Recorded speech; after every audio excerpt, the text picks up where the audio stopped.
Hello everyone. पिछले lecture में wave के फंक्शन यानी कि वेव फंक्शन के बारे में हम बहुत कुछ जान गए हैं। क्वांटम मैकेनिक्स में सही से इंफॉर्मेशन लेने के लिए थोड़े रूल्स बनाए गए हैं। ये रूल्स हाइजेनबर्ग्स अनसर्टेनिटी प्रिंसिपल को ध्यान में रख के बनाए गए हैं। इन रूल्स में थोड़े मैथमेटिकल ऑपरेशंस हैं जो सही पर किए जा सकते हैं। इनको हम क्वांटम मैकेनिकल ऑपरेटर्स का इस्तेमाल करके कर सकते हैं। जैसे मैथ्स में अगर दो नंबर्स के बीच आप एडिशन का ऑपरेशन करना चाहें तो आप प्लस वाले ऑपरेटर को लिखोगे। आप इसको यूज करके दो नंबर्स को ऐड कर सकते हैं। मान लीजिए कि अगर आपको 3 और 4 को ऐड करना है तो आप ऐसे लिखोगे 3 + 4 तो आपको मिलेगा 7। यहाँ पे सिर्फ ऑपरेटर यानी कि प्लस का कोई मतलब नहीं है। जब तक आप इसको नंबर्स के बीच नहीं लिखोगे तब तक इसका कोई मतलब नहीं होगा। ऐसे ही अगर आप सब्ट्रैक्शन करना चाहो 4 और 3 के बीच अगर आप माइनस लगाओगे तो आपको 1 मिलेगा। यहाँ पे ऑपरेटर कौन है? माइनस है। ऐसे ही अगर आप मल्टीप्लिकेशन करना चाहो तो आपको 4 × 3 = 12 मिलेगा। ये जो इंटू है ये वाला जो मल्टीप्लिकेशन का जो साइन है इसको आप ऑपरेटर कहोगे। डिफरेंशिएशन में अगर सिर्फ आप d/dx लिखोगे और यहाँ पे अगर कुछ नहीं लिखोगे तो इसका कोई मतलब नहीं है। अगर आप इसके आगे कुछ लिखोगे जैसे कि अगर x² लिखोगे तब आप उस x² को डिफरेंशिएट करोगे तो आपको 2x मिलेगा। तो इस सारी इक्वेशन का अब कोई मतलब हुआ है ना। अगर आप सिर्फ d/dx लिखोगे तो उस ऑपरेटर का कोई मतलब नहीं होगा। ऐसे ही अगर आप 3 का स्क्वायर रूट निकालना चाहो तो यहाँ पे ऑपरेटर है आपका स्क्वायर रूट, ठीक है। और इस ऑपरेटर का फंक्शन है स्क्वायर रूट निकालना।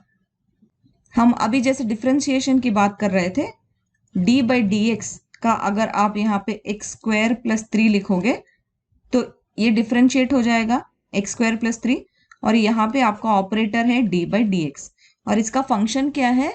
ये डेरिवेटिव है, फाइंडिंग द डेरिवेटिव और differentiation with respect to x।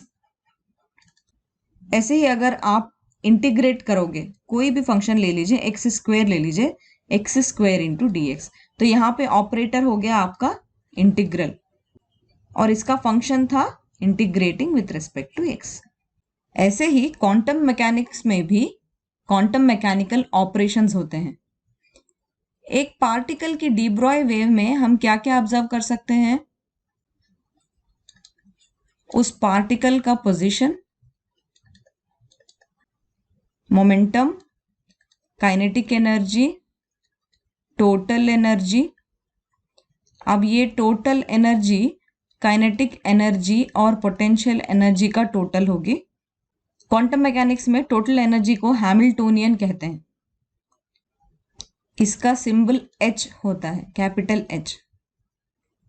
अब एक पार्टिकल की डी ब्रॉय वेव में हम ये सारी चीजें ऑब्जर्व कर सकते हैं।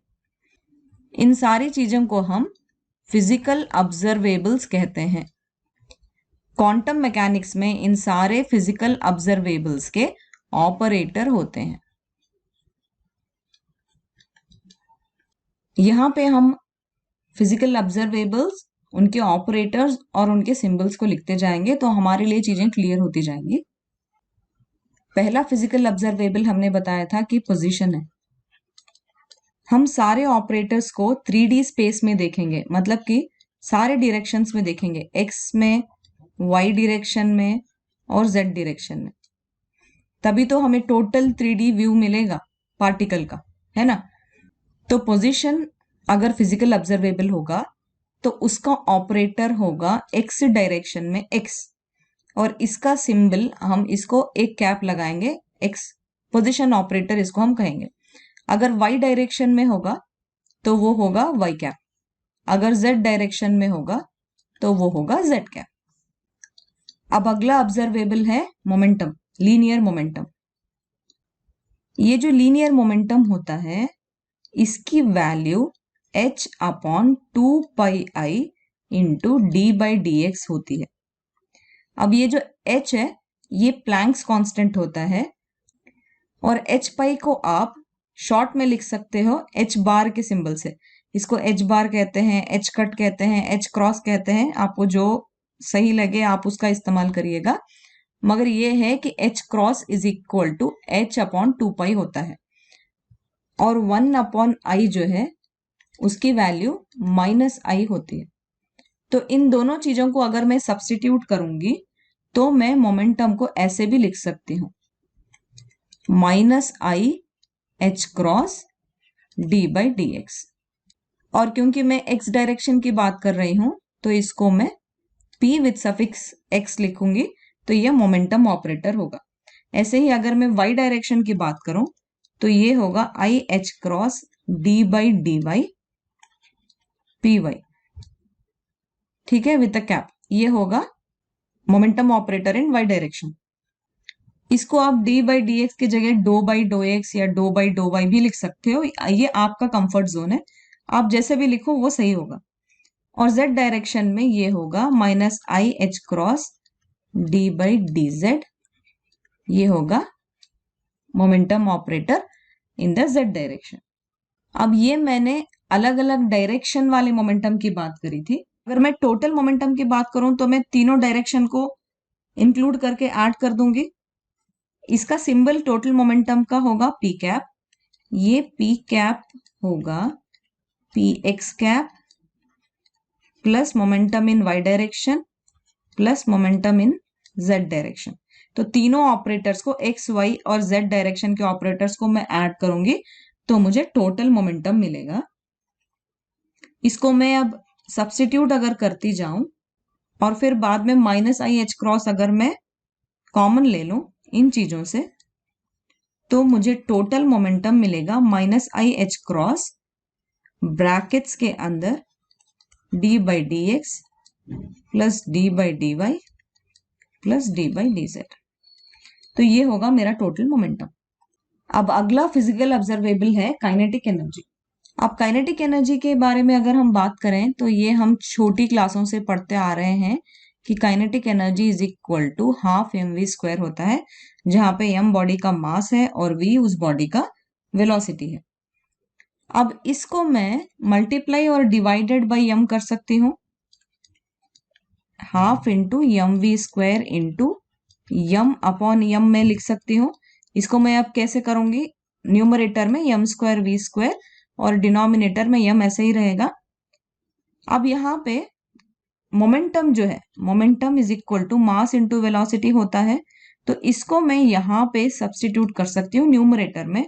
तो काइनेटिक एनर्जी की वैल्यू मुझे मिलेगी हाफ p² अपॉन m या p² अपॉन 2m। तो इस चीज को मैं यहाँ पे इस्तेमाल करूंगी।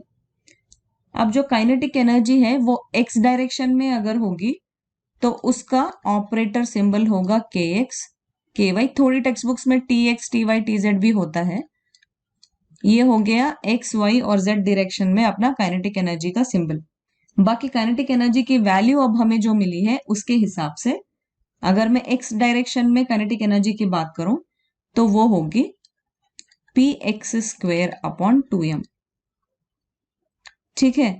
बट हमने अभी पता किया था कि मोमेंटम की वैल्यू x डायरेक्शन में -i h cross d by D x होती है।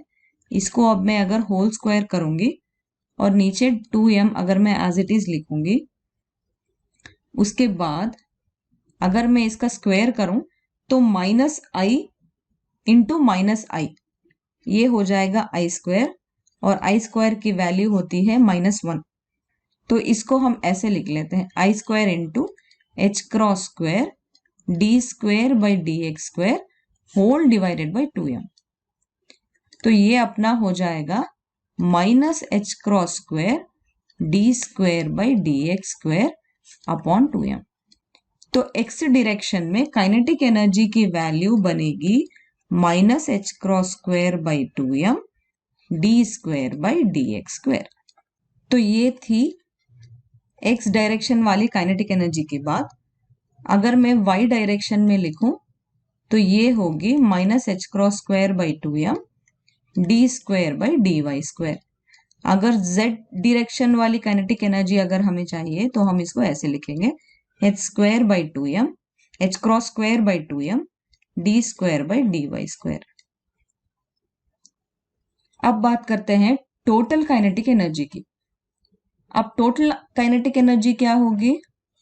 ये टोटल काइनेटिक एनर्जी का सिंबल टी कैप लिख लेते हैं। तो ये टी कैप एक्चुअली में क्या होगा?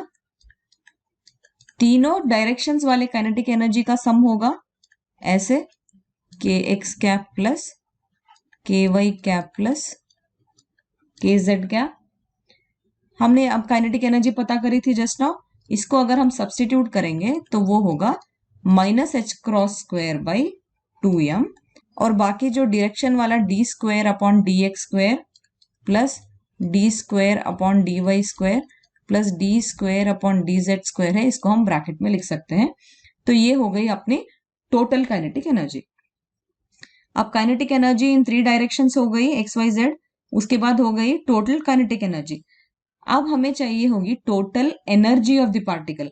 मैंने पहले भी बताया था कि total energy of the particle को हैमिल्टोनियन ऑपरेटर भी कहते हैं। अब टोटल एनर्जी या हैमिल्टोनियन ऑपरेटर का सिंबल है एच कैप, और ये होगी kinetic energy plus potential energy के बराबर, है ना। तो ऑपरेटर सिंबल में मैं इसको ऐसे लिखूंगी। अब यहाँ पे इंडिविजुअली भी ये भी हमें समझना होगा कि मैं ये टोटल के बारे में बात कर रही हूँ। अगर मैं डायरेक्शंस के बारे में बात करती तो वो हैमिल्टोनियन एक्स डायरेक्शन में ऐसे में लिखती, this is equal to kinetic energy in the X direction plus potential energy in the Y direction. अगर मैं वाई डायरेक्शन वाला हैमिल्टोनियन लिखती तो मैं ऐसे लिखती, वाई डायरेक्शन में काइनेटिक एनर्जी और वाई डायरेक्शन में पोटेंशियल एनर्जी। ऐसे ही अगर जेड डायरेक्शन के बारे में बात करें तो काइनेटिक एनर्जी जेड डायरेक्शन वाली और पोटेंशियल एनर्जी जेड डायरेक्शन वाली। ठीक है, इन तीनों को अगर मैं ऐड करूं तो मुझे टोटल काइनेटिक एनर्जी और टोटल पोटेंशियल एनर्जी को मिला के total energy of the particle या हैमिल्टोनियन मुझे मिलेगा।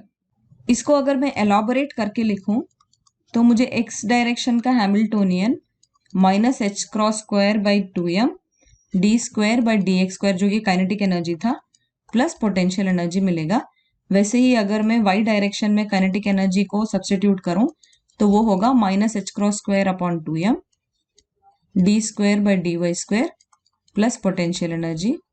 और अगर मैं जेड डायरेक्शन में हैमिल्टोनियन की बात करूं तो वो होगा minus H cross square by 2m D square by D Z square plus potential energy Z direction वाली। इन सारी चीजों को अगर मैं ऐड करूं तो मुझे टोटल हैमिल्टोनियन मिल जाएगा जो कि H X plus H Y, मतलब कि वाई डायरेक्शन वाला हैमिल्टोनियन और जेड डायरेक्शन वाला हैमिल्टोनियन होगा। सबको अगर मैं सब्स्टिट्यूट करूं तो minus H cross square upon 2m को मैं कॉमन ले लेती हूं। उसके बाद D square by D X square plus D square by D Y square plus D square by D Z square होगा। और पोटेंशियल एनर्जी को भी मैं एज इट इज लिख सकती हूँ। तो ये थी टोटल एनर्जी की बात। अब तक जो मोमेंटम की हमने बात करी थी वो लीनियर मोमेंटम था। अब बात करते हैं एंगुलर मोमेंटम की। एंगुलर मोमेंटम अब एक फिजिकल ऑब्जर्वेबल है, इसका सिंबल होगा एल। एंगुलर मोमेंटम जो होता है वो पोजीशन ऑपरेटर और लीनियर मोमेंटम ऑपरेटर का क्रॉस प्रोडक्ट होता है। मतलब कि L is equal to R cap into P cap होता है। यहाँ पे जो R है ये पोजीशन है और जो P है वो मोमेंटम ऑपरेटर है। वेक्टर्स को हम दो तरीकों से मल्टीप्लाई कर सकते हैं। पहला होता है डॉट प्रोडक्ट, इसको स्केलार प्रोडक्ट भी कहा जाता है, इसको डॉट से डिनोट करते हैं और इसका रिजल्ट स्केलार होता है। और दूसरा होता है क्रॉस प्रोडक्ट, इसको क्रॉस से डिनोट करते हैं, इसको वेक्टर प्रोडक्ट भी कहा जाता है। इसमें जो रिजल्ट होता है वो वेक्टर होता है। मतलब कि अगर आपके पास दो वेक्टर्स हैं, वेक्टर ए और वेक्टर बी, इन दोनों के बीच अगर आप क्रॉस प्रोडक्ट करोगे तो इसका जो रिजल्ट निकलेगा वो भी एक वेक्टर होगा। जबकि डॉट प्रोडक्ट या स्केलार प्रोडक्ट में रिजल्ट वेक्टर नहीं होके स्केलार होता है। ठीक है, तो एंगुलर मोमेंटम की जो हम बात कर रहे हैं वो एक वेक्टर है। तो ये जो एंगुलर मोमेंटम वेक्टर है वो दो वेक्टर्स पोजीशन वेक्टर और मोमेंटम वेक्टर के क्रॉस प्रोडक्ट से बनता है। अगर आपके पास दो वेक्टर्स हैं, जैसे कि यहाँ पे पोजीशन वेक्टर और मोमेंटम वेक्टर है, और ये अगर 3D स्पेस में है, तो आप इसको कैसे स्प्लिट करोगे? आप पोजीशन वेक्टर को ऐसे लिखोगे, क्योंकि अपने पास जो पोजीशन वेक्टर्स हमने सीखे हैं वो एक्स कैप, वाई कैप और जेड कैप है, तो इनको आप आई, जे, के और जेड डायरेक्शन में लिखोगे। और मोमेंटम वेक्टर को आप ऐसे लिखोगे स्प्लिट करके एक्स, वाई और जेड डायरेक्शन में। अब क्योंकि हमने कहा था कि angular momentum is equal to R cap into P cap, तो इन दोनों का हमें क्रॉस प्रोडक्ट करना होगा। ये कैसे किया जाता है ये मैं आपको दिखाती हूँ। इसको एक डिटर्मिनेंट से लिखा जाता है ऐसे। यहाँ पे फर्स्ट रो में मैं आई, जे, के लिखूंगी और सेकेंड रो में आर कैप के वैल्यूज लिखूंगी, जो कि पोजीशन वेक्टर है एक्स, वाई और जेड का।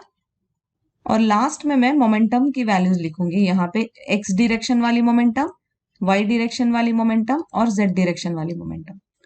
अब मैं आपको ये सिखाती हूँ कि इसको हम सॉल्व कैसे करते हैं। दिस इज इक्वल टू, अब आप पहले क्योंकि आई लोगे तो आप ये वाला पोर्शन, ये वाला कॉलम और ये वाला रो छोड़ देना और इन एलिमेंट्स को मल्टीप्लाई कर लेना। I into y cap into P Z cap, z cap P y, और इन दोनों के बीच में माइनस लगा देना। अब अगले वाले में माइनस लगा के जे वाला अब आप कॉलम छोड़ देना और ऊपर वाला आई जे के भी आप छोड़ देना, और जो बचा है इसको लेके इससे मल्टीप्लाई करना और इस एलिमेंट को लेके इससे मल्टीप्लाई करना, तो आपको मिलेगा J into X cap into P Z cap, फिर से माइनस लगाना, उसके बाद आपका होगा Z cap into P X cap. अब आप प्लस लिखना, एक बार फर्स्ट टाइम आपने माइनस लिखा यहाँ पे जे के पास, अब आप प्लस लिखना के इंटू, अब आप क्या करना, के वाले कॉलम को छोड़ देना और ये आई, जे और के को भी छोड़ देना, और ये जो एलिमेंट्स बचे हैं इनको आप मल्टीप्लाई करना, तो आपको मिलेगा X cap into P Y cap minus Y cap into P X cap. तो ये हो गया आपका डिटर्मिनेंट का सोल्यूशन। तो ये हो गया आपका total angular momentum. Total angular momentum को आप ऐसे भी लिख सकते हो, एल एक्स इंटू आई एक्स डायरेक्शन में प्लस एल वाई इंटू जे डायरेक्शन में और एल जेड इंटू के डायरेक्शन में।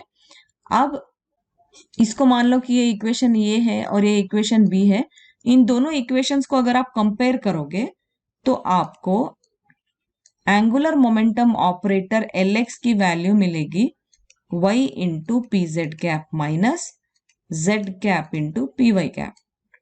उसके बाद एल वाई यानी कि एंगुलर मोमेंटम वाई डायरेक्शन वाला एंगुलर मोमेंटम की वैल्यू आपको मिलेगी minus of X cap P Z cap minus Z cap into P X cap.